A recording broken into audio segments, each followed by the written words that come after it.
नमस्कार साथियों, गहरे शब्द में आपका स्वागत है।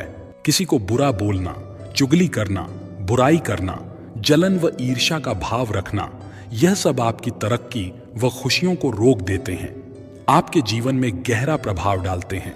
एक राजा ब्राह्मणों को भोज में महल के आंगन में भोजन करा रहा था। राजा का रसोइया खुले आंगन में भोजन पका रहा था। उसी समय एक चील अपने पंजे में एक जिंदा सांप को लेकर राजा के महल के ऊपर से गुजरी। तब पंजों में दबे सांप ने अपनी आत्मरक्षा में चील से बचने के लिए अपने फन से जहर निकाला। तब रसोइया जो लंगर ब्राह्मणों के लिए पका रहा था, उस लंगर में सांप के मुख से निकली जहर की कुछ बूंदें खाने में गिर गई। किसी को कुछ पता नहीं चला। फल स्वरूप वह ब्राह्मण जो भोजन करने आए थे, उन सब की जहरीला खाना खाते ही मौत हो गई। अब जब राजा को सारे ब्राह्मणों की मृत्यु का पता चला तो ब्रह्म हत्या होने से उसे बहुत दुख हुआ। ऐसे में अब ऊपर बैठे यमराज के लिए भी यह फैसला लेना मुश्किल हो गया कि इस पाप कर्म का फल किसके खाते में जाएगा। राजा, जिसको पता ही नहीं था कि खाना जहरीला हो गया है, या रसोइया, जिसको पता ही नहीं था कि खाना बनाते समय वह जहरीला हो गया है, या वह चील जो जहरीला सांप लिए राजा के ऊपर से गुजरी, या वह सांप जिसने अपनी आत्मरक्षा में जहर निकाला। बहुत दिनों तक यह मामला यमराज के दरबार में अटका रहा। फिर कुछ समय बाद कुछ ब्राह्मण राजा से मिलने उस राज्य में आए और उन्होंने किसी महिला से महल का रास्ता पूछा। उस महिला ने महल का रास्ता तो बता दिया, पर रास्ता बताने के साथ साथ ब्राह्मणों से यह भी कह दिया कि देखो भाई, जरा ध्यान रखना, वह राजा आप जैसे ब्राह्मणों को खाने में जहर देकर मार देता है। बस जैसे ही उस महिला ने ये शब्द कहे, उसी समय यमराज ने फैसला ले लिया कि उन मृत ब्राह्मणों की मृत्यु के पाप का फल इस महिला के खाते में जाएगा और इसे उस पाप का फल भुगतना होगा। यमराज के दूतों ने पूछा, प्रभु ऐसा क्यों, जबकि उन मृत ब्राह्मणों की हत्या में उस महिला की कोई भूमिका भी नहीं थी। तब यमराज ने कहा कि भाई देखो, जब कोई व्यक्ति पाप करता है तब उसे बड़ा आनंद मिलता है, पर उन मृत ब्राह्मणों की हत्या से ना तो राजा को आनंद मिला, ना ही उस रसोइया को आनंद मिला, ना ही उस सांप को आनंद मिला, और ना ही उस चील को आनंद मिला, पर उस पाप कर्म की घटना का बुराई करने के भाव से बखान कर उस महिला को जरूर आनंद मिला। इसलिए राजा के उस अनजाने पाप कर्म का फल अब इस महिला के खाते में जाएगा। बस इसी घटना के तहत आज तक जब भी कोई व्यक्ति जब किसी दूसरे के पाप कर्म का बखान बुरे भाव से करता है, या यूं कहें बुराई करता है, तब उस व्यक्ति के पापों का हिस्सा उस बुराई करने वाले के खाते में भी डाल दिया जाता है। अक्सर हम जीवन में सोचते हैं कि हमने जीवन में ऐसा कोई पाप नहीं किया, फिर भी हमारे जीवन में इतना कष्ट क्यों आया। ये कष्ट और कहीं से नहीं, बल्कि लोगों की बुराई करने के कारण उनके पाप कर्मों से आया होता है, जो बुराई करते ही हमारे खाते में ट्रांसफर हो जाता है। हम सब जानते हैं कि कर्मा क्या है और कैसे पिछले और इस जन्म के कर्म हमारे भविष्य को प्रभावित करते हैं, लेकिन फिर भी कभी कभी हमें दिन की शुरुआत को अच्छा करने के लिए सकारात्मक विचार चाहिए होते हैं।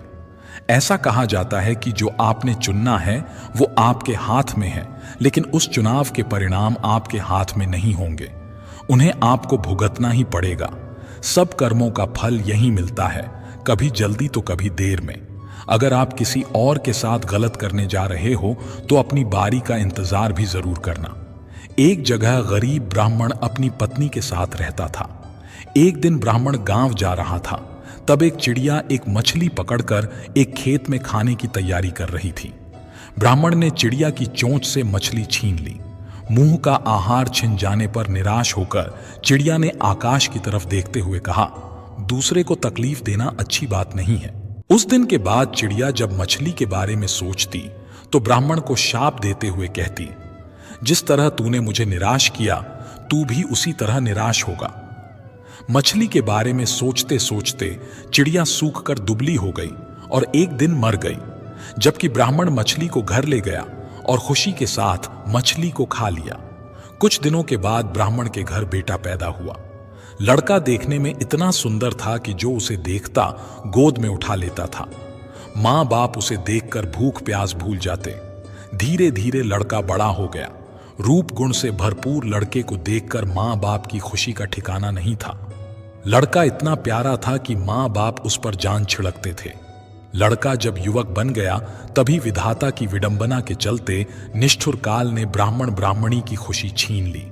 जिस दिन लड़का मरा उसके बाद माँ बाप के आंसू रुकने का नाम नहीं ले रहे थे। दोनों ने खाना पीना छोड़ दिया और दिन रात दोनों छाती पीटते हुए अधमरे हो गए।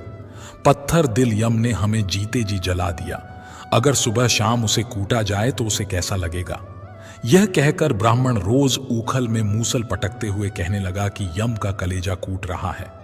ब्राह्मण को इस तरह रोते झींकते मूसल पटकते देख एक रात यम ने सपने में ब्राह्मण से कहा, तुम जो मूसल पटकते हुए लगातार बेटे के लिए रो रहे हो, उस बेटे को देख पाओगे, तुम्हें मेरी बात माननी होगी। कल तुम भीतर से दरवाजा बंद कर अपने पूजा घर में सोना और 3 दिन तक किसी को भी वहां जाकर जगाने नहीं देना।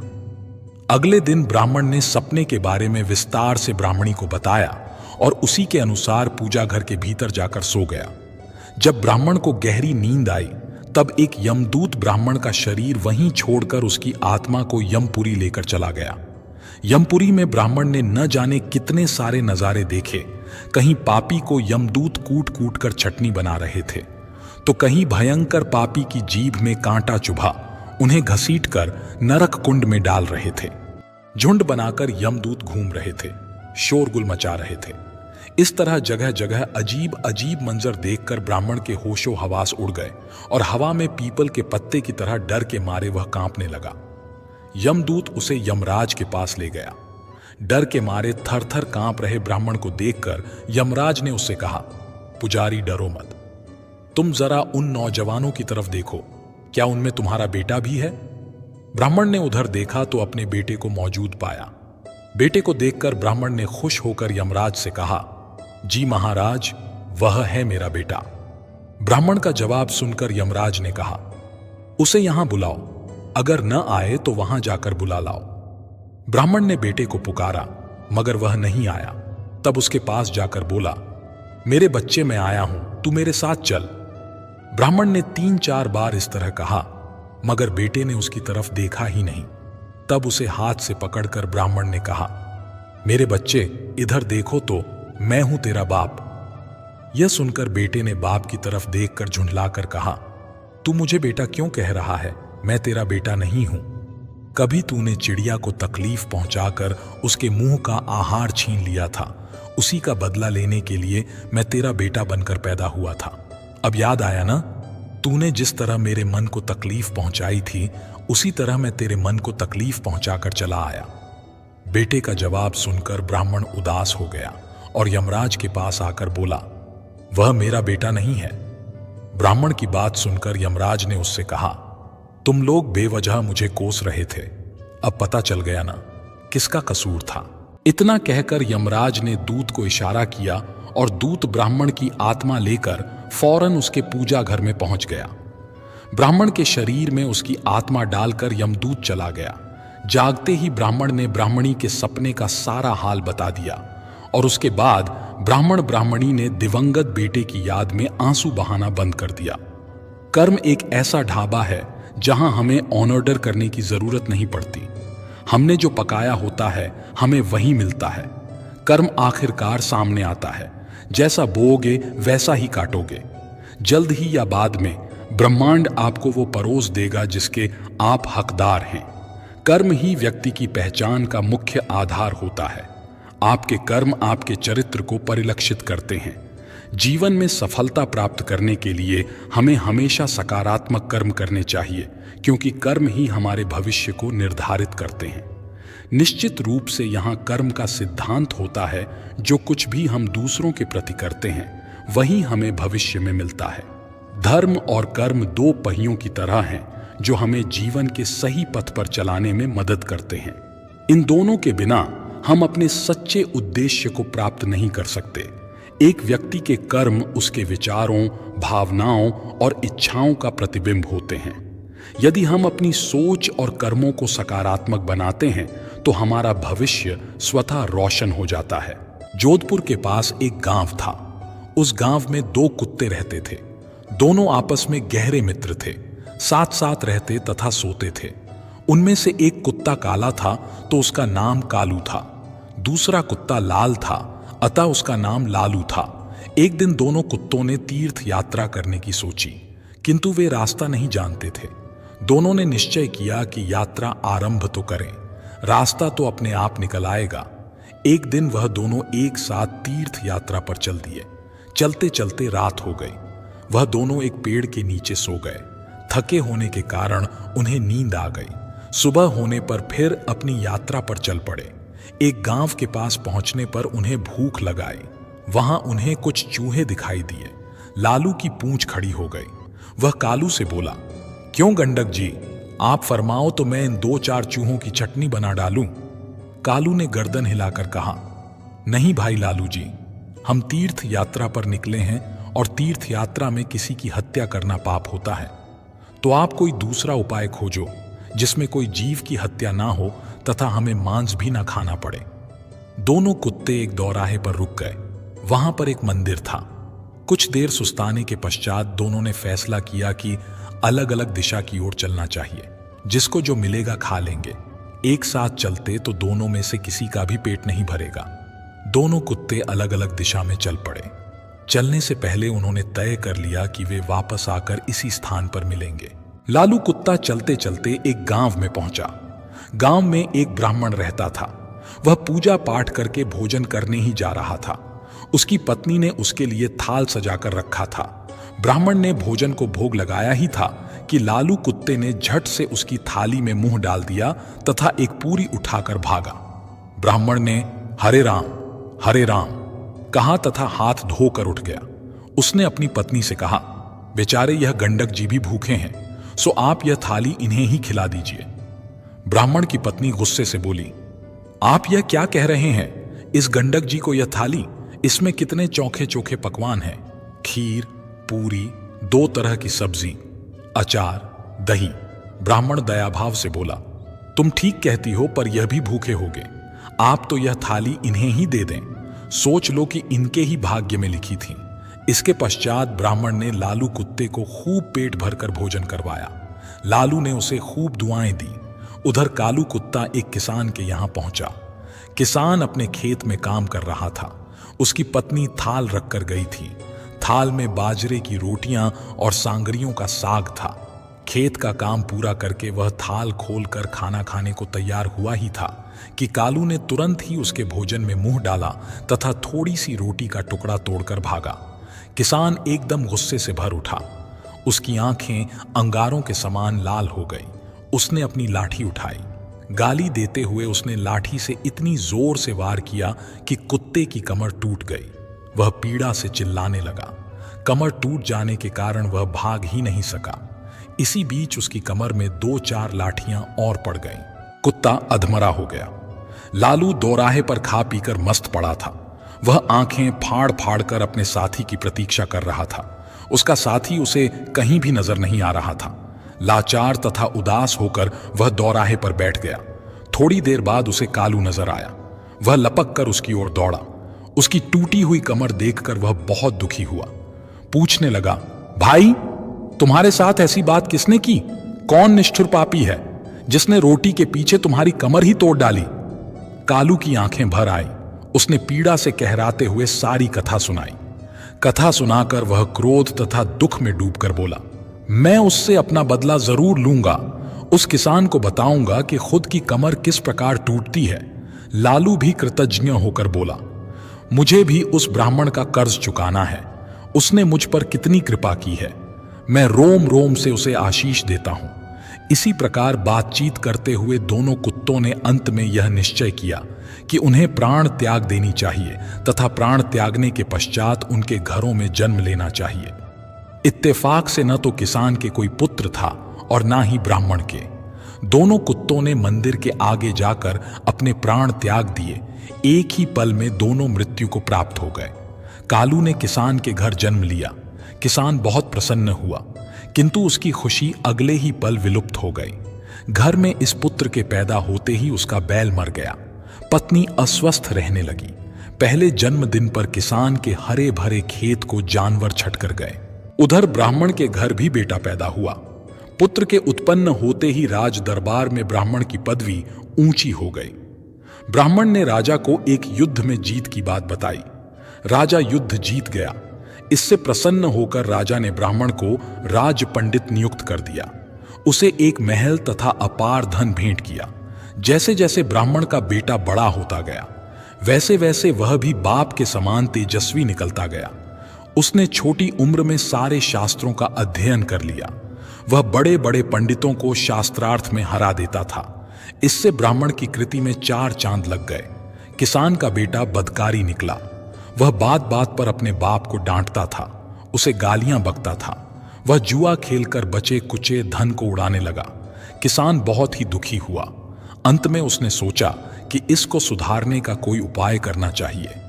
इस तरह विचार करते हुए वह एक बुद्धिमान व्यक्ति के पास पहुंचा। उसने उसके सामने अपनी समस्या रखी। बुद्धिमान आदमी बोला, तुम इसकी शादी कर दो। शादी की नकेल अच्छों अच्छों को सीधा कर देती है। किसान ने तुरंत अपनी लड़के की शादी करने की सोची। वह लड़की की खोज करने लगा। ब्राह्मण का विचार भी अपने बेटे की शादी करने का हुआ। एक सुकन्या से उसका विवाह हो गया। उसके बेटे की पत्नी भी सुशिक्षित थी। उसने आते ही घर को स्वर्ग बना दिया। किसान ने भी अपने पुत्र का विवाह कर लिया। शादी के अगले दिन ही उसका बेटा अचानक चल बसा। उसके बेटे की बहू ने आकर कहा तो वह अचेत हो गया। होश में आते ही वह दीवार से सिर मार मार कर रोने लगा और चिल्लाने लगा, हाय मेरा बेटा, मेरी कमर तोड़कर चला गया। ब्राह्मण का बेटा उसी गांव में कथा कह रहा था, इस संसार में जो जैसा कर्म करता है उसे वैसा ही फल मिलता है। किसी भी व्यक्ति को 2 रंगों में कर्म फल मिलता है। बीते हुए अच्छे कर्म आज आपकी रोती हुए आंखों से भले ही पानी बन बहते हो, पर यह आपके कर्म ही हैं जिन्होंने उन बहते हुए पानी को पोंछने के लिए आपको हिम्मत दी और उस परिवेश से निकलने का हौसला। बीते हुए बुरे कर्म आज आपकी हंसती हुई आंखों में भले ही चमक बन चमकते हों, पर यह आपके कर्म ही हैं जो भविष्य में आपकी हिम्मत और हौसले के आधार को आधारहीन करेंगे और पुनः आप खुद को उसी स्थिति में पाएंगे जहां से वो चमक आपने चुराई थी। एक आदमी बहुत बूढ़ा होने की वजह से कोई काम नहीं कर पाता था। न जाने किन कर्मों की वजह से आज उसका ये हाल था कि वो रोज घर घर जाकर भीख मांगकर गुजारा करने पर मजबूर था। वह भिखारी रोज एक दरवाजे पर जाता और भीख के लिए आवाज लगाता, और जब घर का मालिक बाहर आता तो उसे गालियां और ताने देता। वह बोलता, मर जाओ, काम क्यों नहीं करते, जीवन भर भीख मांगते रहोगे। हमने क्या यहाँ पैसों का पेड़ लगा रखा है या खैरात बट रही है जो रोज मुंह उठाए चले आते हो। कभी कभी गुस्से में उसे धकेल भी देता, पर भिखारी बस इतना ही कहता, ईश्वर तुम्हारे पापों को क्षमा करें। एक दिन सेठ बड़े गुस्से में था, शायद व्यापार में घाटा हुआ था। वो भिखारी उसी वक्त भीख मांगने आ गया। सेठ ने आव देखा न ताव, सीधा उसे पत्थर दे मारा। भिखारी के सर से खून बहने लगा। फिर भी उसने सेठ से कहा, ईश्वर तुम्हारे पापों को क्षमा करें, और वहां से जाने लगा। सेठ का थोड़ा गुस्सा कम हुआ तो वह सोचने लगा, मैंने उसे पत्थर से भी मारा पर उसने बस दुआ दी। इसके पीछे क्या रहस्य है? जरूर इसकी लाइफ में कुछ तो घटना हुई है, जानना पड़ेगा। इतना सोच सेठ भिखारी के पीछे चलने लगा। भिखारी जहां भी जाता सेठ उसके पीछे जाता। कोई उस भिखारी को भीख दे देता तो कोई उसे मारता, जलील करता, गालियां देता। पर भिखारी इतना ही कहता, ईश्वर तुम्हारे पापों को क्षमा करें। अब अंधेरा हो चला था। भिखारी अपने घर लौट रहा था। सेठ भी उसके पीछे था। भिखारी जैसे ही अपने घर लौटा, एक टूटी फूटी खाट पे एक बुढ़िया सोई थी जो भिखारी की पत्नी थी। जैसे ही उसने अपने पति को देखा, उठ खड़ी हुई और भीख का कटोरा देखने लगी। उस भीख के कटोरे में मात्र एक आधी बासी रोटी थी। उसे देखते ही बुढ़िया बोली, बस इतना ही और कुछ नहीं। और ये आपका सर कहां फूट गया? भिखारी बोला, हाँ बस इतना ही, किसी ने कुछ नहीं दिया, सबने गालियां दी, पत्थर मारे, इसलिए ये सर फूट गया। भिखारी ने फिर कहा, सब अपने ही पापों का परिणाम है। याद है ना तुम्हें, कुछ वर्षों पहले हम कितने रईस हुआ करते थे, क्या नहीं था हमारे पास, पर हमने कभी दान नहीं किया। याद है तुम्हें वो अंधा भिखारी? बुढ़िया की आंखों में आंसू आ गए और उसने कहा, हाँ, कैसे हम उस अंधे भिखारी का मजाक उड़ाते थे, कैसे उसे रोटियों की जगह खाली कागज रख देते थे, कैसे हम उसे जलील करते थे, कैसे हम उसे कभी कभी मार और धकेल देते थे। अब बुढ़िया ने कहा, हाँ सब याद है मुझे, कैसे मैंने भी उसे राह नहीं दिखाई और घर के बने नाले में गिरा दिया था। जब भी वहां रोटियां मांगता मैंने बस उसे गालियां दी, एक बार तो उसका कटोरा तक फेंक दिया। और वो अंधा भिखारी हमेशा कहता था, तुम्हारे पापों का हिसाब ईश्वर करेंगे, मैं नहीं। आज उस भिखारी की बददुआ और हाय हमें ले डूबी।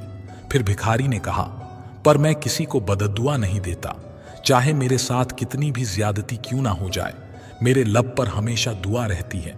मैं अब नहीं चाहता कि कोई और इतने बुरे दिन देखे। मेरे साथ अन्याय करने वालों को भी मैं दुआ देता हूं, क्योंकि उनको मालूम ही नहीं वो क्या पाप कर रहे हैं, जो सीधा ईश्वर देख रहा है। जैसी हमने भुगती है कोई और ना भुगते, इसलिए मेरे दिल से बस अपना हाल देख दुआ ही निकलती है। सेठ चुपके चुपके सब सुन रहा था, उसे अब सारी बात समझ आ गई थी। बूढ़े बुढ़िया ने आधी रोटी को दोनों मिलकर खाया और प्रभु की महिमा है बोलकर सो गए। अगले दिन वहां भिखारी भीख मांगने सेठ कर यहां गया। सेठ ने पहले से ही रोटियां निकल के रखी थी। उसने भिखारी को दी और हल्की से मुस्कान भरे स्वर में कहा, माफ करना बाबा, गलती हो गई। भिखारी ने कहा, ईश्वर तुम्हारा भला करे, और वो वहां से चला गया। सेठ को एक बात समझ आ गई थी, इंसान तो बस दुआ बददुआ देते हैं, पर पूरी तो वो ईश्वर ही करता है, वो भी कर्मों के हिसाब से। तो दोस्तों, देखा आपने कि कैसे हमारे कर्म हमें किस तरह की जिंदगी जीने पर मजबूर कर देते हैं। इसलिए जीवन में हमेशा अच्छे कर्म करो, कभी किसी का बुरा मत करो। ईश्वर आपकी खुशियों को बनाए रखेगा। बड़े बड़े दुख मुसीबतें आपके जीवन से टल जाएंगी। बाहरी दुनिया में तो यदि पुलिस झूठा सबूत दे दे तो अदालत का फैसला भी अनुचित हो सकता है, परंतु भीतरी दुनिया में ऐसी गड़बड़ी की संभावना नहीं। अंतकरण सब कुछ जानता है कि यह कर्म किस विचार से, किस इच्छा से, किस परिस्थिति में क्यों किया गया था। वहां बाहरी मन को सफाई या बयान देने की आवश्यकता नहीं पड़ती, क्योंकि गुप्त मन उस बात के संबंध में स्वयं ही पूरी पूरी जानकारी रखता है। हम जिस इच्छा से, जिस भावना से जो काम करते हैं, उस इच्छा या भावना से ही पाप पुण्य का नाप होता है। भौतिक वस्तुओं की नाप तौल बाहरी दुनिया में होती है। एक गरीब आदमी 2 पैसा दान करता है और एक धनी आदमी 10,000 रुपया दान करता है। बाहरी दुनिया तो पुण्य की तौल रुपये पैसों की गिनती के अनुसार करेगी। 2 पैसा दान करने वाले की ओर कोई आंख उठाकर भी नहीं देखेगा, पर 10,000 रुपया देने वाले की प्रशंसा चारों ओर फैल जाएगी। भीतरी दुनिया में यह तौल नाप नहीं चलती। बाहर की दुनिया में रुपयों की गिनती से, काम के बाहरी फैलाव से, कथा वार्ता से, तीर्थ यात्रा आदि भौतिक चीजों से यश खरीदा जाता है। पर चित्रगुप्त देवता के देश में यह सिक्का ही नहीं चलता। वहां तो इच्छा और भावना की नाप तौल है। उसी के मुताबिक पाप पुण्य का जमा खर्च किया जाता है। भगवान कृष्ण ने अर्जुन से लाखों आदमियों को महाभारत के युद्ध में मरवा डाला। लाशों से भूमि पट गई, खून की नदियां बह गईं, फिर भी अर्जुन को कोई पाप नहीं लगा। अर्जुन का उद्देश्य पवित्र था। वह पाप को नष्ट करके धर्म की स्थापना करना चाहता था। बस वही इच्छा खुफिया रजिस्टर में दर्ज हो गई। आदमियों के मरने जीने की संख्या का कोई हिसाब नहीं लिखा गया। दुनिया में करोड़पति की बड़ी प्रतिष्ठा है, पर यदि उसका दिल खोटा है तो चित्रगुप्त के दरबार में भिखमंगा शुमार किया जाएगा। दुनिया का भिखमंगा यदि दिल का धनी है तो उसे बादशाह गिना जाएगा। इस प्रकार मनुष्य जो भी काम कर रहा है वह किस नीयत से कर रहा है, वह नीयत भलाई या बुराई जिस दर्जे में जाती होगी उसी में दर्ज कर ली जाएगी। सद्भाव से फांसी लगाने वाला एक झल्लाद भी पुण्यात्मा गिना जा सकता है, और एक धर्म ध्वजी तिलकधारी पंडित भी गुप्त रूप से दुराचार करने पर पापी माना जा सकता है। बाहरी आडंबर का कुछ मूल्य नहीं है, कीमत भीतरी चीज की है। सीप की कुछ कीमत नहीं, मोल तोल तो मोती का है। बाहर से कोई काम भला या बुरा दिखाई दे तो उससे कुछ बनता बिगड़ता नहीं। असली तत्व तो उस इच्छा और भावना में है जिससे प्रेरित होकर वह काम किया गया है। पाप पुण्य की जड़ कार्य और प्रदर्शन में नहीं, वरन निश्चित रूप से इच्छा और भावना में ही है। दोस्तों, हमारे जीवन में जो भी परेशानियां आती हैं उनका संबंध कहीं ना कहीं हमारे कर्मों से होता है। कभी कभी हम जानबूझकर गलत काम करते हैं तो कभी अनजाने में गलत काम कर जाते हैं, जिसके कारण हमें आगे चलकर परेशानी उठानी पड़ती है। इस बात को समझने के लिए एक छोटी सी कहानी से प्रेरणा लेंगे। एक राजा था जिसने अपने कुछ दरबारियों की परीक्षा लेने की सोची, और एक दिन राजा ने 3 दरबारियों को अपने महल में बुलाया और तीनों को एक एक थैला दिया और कहा कि इसे लेकर जाएं और वाटिका से अच्छे अच्छे फल तोड़ कर लाएं। तीनों दरबारियों ने राजा की बात स्वीकार की और थैला लेकर वाटिका में चले गए। पहले दरबारी ने वाटिका में जाकर सोचा कि राजा के लिए अच्छे अच्छे फल तोड़ कर ले जाता हूं ताकि राजा को पसंद आए, और उसने चुन चुनकर अच्छे अच्छे फलों को अपने थैले में भर दिया। दूसरे दरबारी ने वाटिका में जाकर सोचा कि राजा को कौन से फल खाने हैं, वो तो फलों को देखेंगे भी नहीं। ऐसा सोचकर उसने अच्छे बुरे जो भी फल मिले उससे अपना थैला भर दिया। तीसरे दरबारी ने वाटिका में जाकर सोचा कि समय क्यों बर्बाद किया जाए, राजा तो मेरा भरा हुआ थैला ही देखेंगे, अंदर क्या हे ये नहीं देखेंगे। ऐसा सोचकर उसने घास फूस से अपने थैले को भर लिया। अब तीनों दरबारी अपना अपना थैला लेकर राजमहल में पहुंचे। राजा ने ठेलों को देखे बिना ही उन तीनों दरबारियों को 1 महीने के लिए जेल में बंद करने का आदेश दिया और कहा कि इन्हें खाने के लिए कुछ नहीं दिया जाए, ये अपने फल खाकर ही अपना गुजारा करेंगे। अब जेल में तीनों दरबारियों के पास अपने अपने थैलों के अलावा और कुछ नहीं था। जिस दरबारी ने अच्छे अच्छे फल चुने थे वो बड़े आराम से फल खाता रहा और उसने बड़ी आसानी से 1 महीना फलों के सहारे गुजार दिया। जिस दरबारी ने अच्छे बुरे दोनों प्रकार के फल चुने थे वो कुछ दिन तो आराम से अच्छे फल खाता रहा, लेकिन उसके बाद सड़े गले फल खाने की वजह से वो बीमार हो गया। उसे बहुत परेशानी उठानी पड़ी और बड़ी मुश्किल से उसका 1 महीना गुजरा। लेकिन जिस दरबारी ने घास फूस से अपना थैला भरा था वो कुछ ही दिनों में भूख से मर गया। राजा ने तीनों दरबारियों को एक जैसा कर्म दिया था और तीनों को पर्याप्त समय भी दिया था, लेकिन अंत में जिसने जैसा कर्म किया उनको वैसा ही फल मिला। दोस्तों, हमारा जीवन भी इस थैले की तरह है और हमें ये देखना है कि हम अपने जीवन में कौन कौन से फल इकट्ठे कर रहे हैं। यानी कि अगर हम अच्छे कर्म करते हैं तो हम खुशी से अपनी जिंदगी गुजार सकेंगे, और अगर हम बुरे कर्म कर रहे हैं तो हमें बुरे ही फल मिलेंगे। इसलिए हमेशा अच्छे कर्म करें और दूसरों को भी अच्छे काम करने के लिए प्रेरित करें। हकीकत में कर्म क्या है? क्या इंसान के कर्मों के अनुसार ही उसका फल आता है? जैसी करनी वैसी भरनी, इस कहावत से आप वाकिफ होंगे, लेकिन क्या सचमुच ऐसा है या इसके पीछे कुछ और रहस्य छिपा है? कर्म से संबंधित लोगों के मन में ऐसे अनगिनत सवाल उठते हैं जिनके जवाब कभी मिलते हैं, कभी नहीं मिलते या संतुष्टि भरे नहीं होते हैं। कर्म के बारे में यदि सरल भाषा में ज्ञान मिले तो हर एक अपने कर्मों को योग्य दिशा देकर उससे उत्तम फल प्राप्त कर सकता है। आइए अब इस विषय की गहराई में प्रवेश करते हैं। इंसान के जीवन में जो अनेकों कृपाएं होती हैं उनमें से अहम कृपा है मनुष्य का जन्म मिलना। मनुष्य जीवन ऐसा करिश्मा है जहां पर ईश्वरीय कृपाओं की, ईश्वरीय खेल की, ईश्वर के लीलाओं की, यहां तक कि खुद ईश्वर ही होने की अनुभूति उसे मिल सकती है।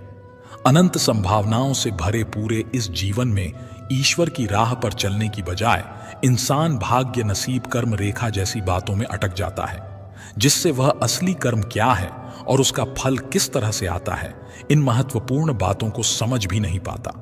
एक बार आप कर्म और उसके फल के बारे में सच्चाई जान जाएंगे तो उसके बाद आपका हर कर्म होश से ही होगा, परिणामता उसका फल बेस्ट ही मिलेगा। कई लोगों की धारणा होती है कि प्रत्यक्ष में कुछ किया तभी कर्म हुआ। कर्म के बारे में क्रिया करने के तौर पर ही सोचा जाता है, लेकिन ऐसा नहीं है। कर्म तो लगातार होते ही रहते हैं, बिना कर्म के कोई रह नहीं सकता। चाहे आप कर्म कर रहे हो अथवा न कर रहे हो, आप कर्म न करके कर्म न करने का कर्म कर रहे होते हैं, जिससे फल तो आने वाला ही है। मानो किसी ने ऐसा सोच लिया, मैंने पूरी जिंदगी कुछ भी कर्म नहीं किया, न अच्छा किया न बुरा किया, इसलिए मुझे न नरक मिलेगा न ही स्वर्ग। तो ऐसा नहीं होता। इंसान से कर्म करने अथवा न करने का कर्म होता ही है, इसे यूं समझें, आपने सही समय पर सही निर्णय लिया अथवा नहीं लिया, उसका भी फल आता ही है। कर्म करते ही उसका फल शुरू होता है। जैसे आग में हाथ डाला, हाथ जल गया, बात खत्म हो गई। लेकिन कुछ कर्मों का फल देख पाने में समय लगता है। इसलिए ऐसी धारणा भी बन गई कि कर्म का फल लंबे समय के बाद मिलता है। इस संबंध में ऐसी कहानियां भी रची गईं जिनमें किसी इंसान ने 14 जन्म पहले कुछ ऐसा कर्म किया जो 14 जन्मों के बाद पक गया। कर्म और उसके फल के बारे में ऐसी बहुत सारी कहानियां गढ़ी गई जिनमें इंसान के जीवन में होने वाली बुरी घटनाओं को उसके पिछले जन्मों का असर, भाग्य का फेरा या बदनसीबी जैसे शब्दों में ढाला गया। जैसे कोई मेहनत करके भी परीक्षा में फेल हो जाता है तब उसका भाग्य खराब था, ऐसा कोई कहता है। वहीं दूसरी ओर किसी ने बिल्कुल मेहनत नहीं की लेकिन पास हो गया, तब कहा जाएगा कि उसका लक तेजी में था।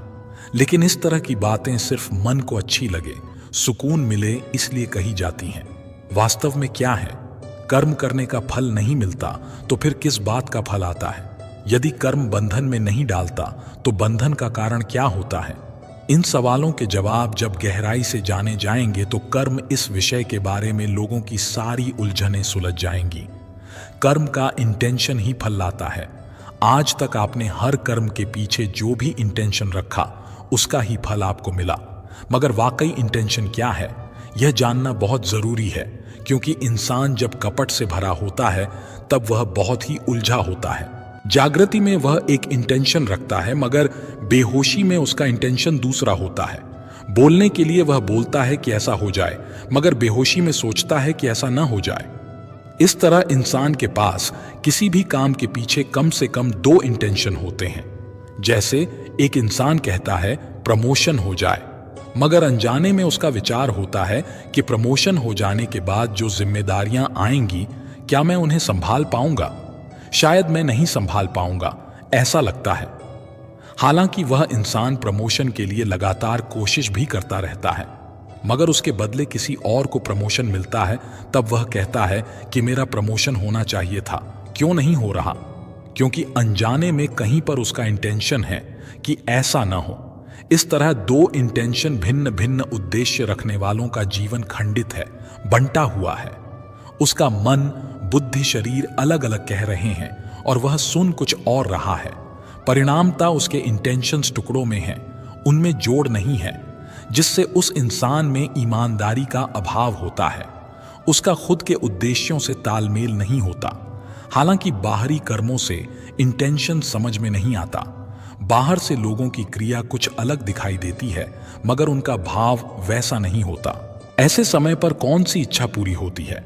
जिस इंटेंशन में तीव्रता ज्यादा होती है वही इच्छा पूरी होती है। इसलिए इंटेंशन साफ, स्मूथ, एक ही होने की आवश्यकता है। वाकई हम यही चाहते हैं या अंदर कुछ और चल रहा है, यह जानना बहुत जरूरी है। हमेशा एक ही इंटेंशन रहे। आपका इंटेंशन सचमुच क्या है, यह जानने के लिए आपको सजग होकर देखना होगा कि जो वाणी कह रही है वही आपकी क्रिया है क्या? जो आपकी क्रिया है वही विचार है क्या? जो आपके विचार हैं वही भाव है क्या? और जो आपके भाव है वही वाणी से निकल रहा है क्या?